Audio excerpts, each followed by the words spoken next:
Assalamualaikum warahmatullahi wabarakatuh. Perkenalkan, nama saya Ramdhani dengan NIM 1930105043. Saya dari Lokal Tadris Matematika 5B.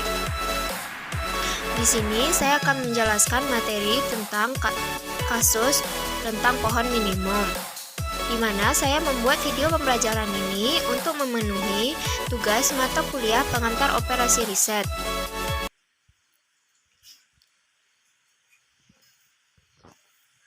Materi yang pertama itu kasus rentang pohon minimum atau spanning tree.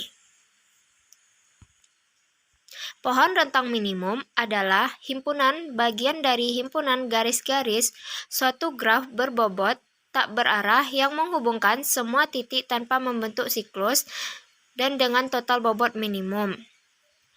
Pencarian biaya yang minimum dari suatu graf sehingga pembentukan pohon. Spanning tree merupakan suatu jaringan dengan n node. Spanning tree adalah sekumpulan dari n1 busur atau ERC yang menghubungkan semua node dalam jaringan dan tidak mengandung loop.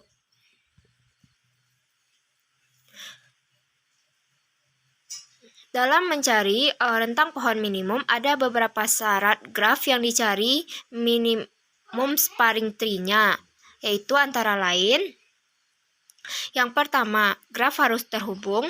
Yang kedua, ruasnya punya bobot.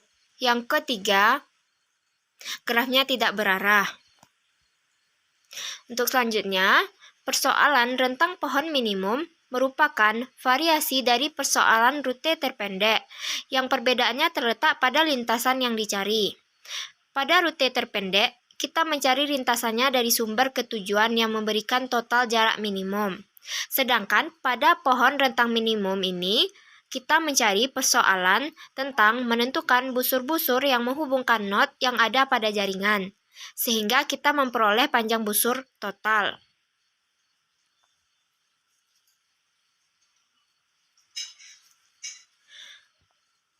Dalam spanning tree ada beberapa contoh praktis, yaitu yang diantaranya: yang pertama, perencanaan jaringan transportasi.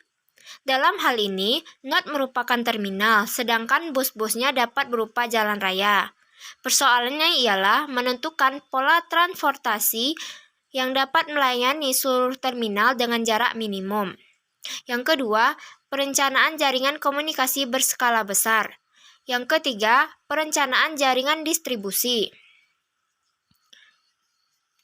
Untuk menyelesaikan permasalahan spanning tree ada beberapa langkah, yaitu yang pertama, memilih sembarang salah satu node, kemudian hubungkan node tersebut dengan node yang terdekat. Yang kedua, menentukan node yang belum terhubung, jarak yang paling dekat dengan node yang sudah terhubung tadi. Kemudian hubungkan dengan node itu. Yang ketiga, mengulangi langkah di atas sehingga semua node bisa terhubung.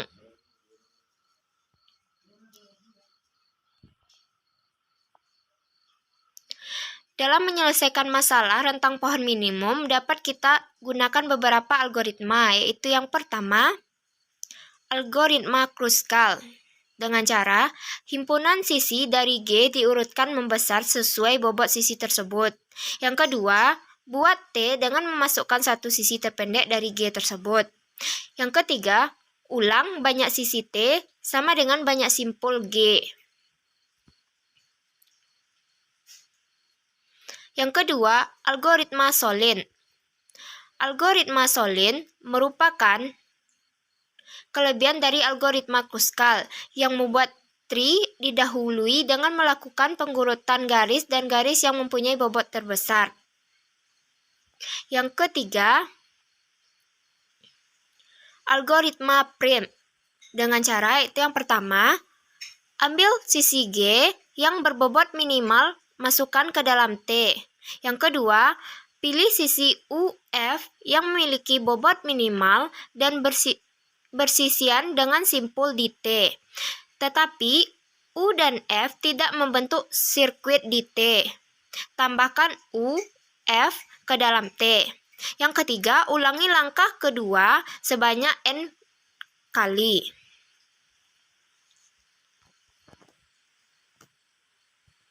Untuk dapat memahami penjelasan saya tadi, bisa teman-teman semua lihat pada contoh soal berikut. Andaikan perusahaan air minum daerah membangun jaringan pipa yang melewati beberapa not. Dari kasus ini, seluruh not harus dihubungkan sehingga dapat diselesaikan dengan metode minimal spanning tree. Jalur pipa dan jarak antara not ditampilkan pada jalur berikut ini. Bisa teman-teman lihat gambarnya. Jika di daerah tersebut akan dipasangkan jaringan pipa, maka jalur pipa yang harus dipasangkan adalah berikut penyelesaiannya. Asumsikan titik atau stasiun A merupakan tempat awal. Kemudian buatlah tabel untuk perhitungan dari setiap stasiun. Yang kedua, kemudian pilih jarak yang terpendek dari setiap stasiun. Bisa teman-teman lihat pada tabel berikut ini. Misalnya, A, yang cabangnya itu A sampai B, dan A sampai C. Jaraknya itu 5 sampai berikutnya. Ini tabel selanjutnya, bisa teman-teman lihat.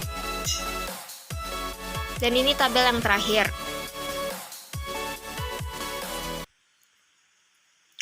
Langkah yang ketiga yaitu tandai stasiun-stasiun terpendek tersebut dengan garis atau menggunakan warna garis yang berbeda. Bisa teman-teman lihat pada tabel yang saya tampilkan tadi, ada tabel yang saya beri warna kuning, itu adalah rute terpendek.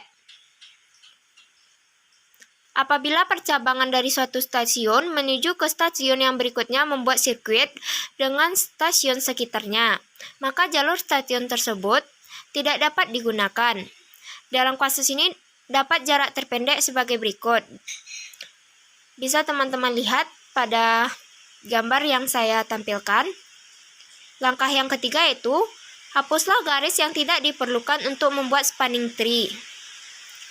Jadi di sini kita dapatkan minimal spanning tree pada kasus ini adalah 5 ditambah 5 ditambah 4 ditambah 6 ditambah 3 ditambah 6 dan ditambah 4, hasilnya itu 33 satuan panjang. Untuk lebih pahamnya, silakan teman-teman kerjakan soal latihan berikut ini.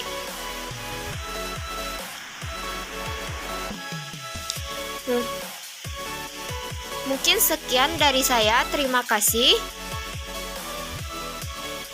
Semoga video pembelajaran yang saya buat ini bermanfaat. Terima kasih. Assalamualaikum warahmatullahi wabarakatuh.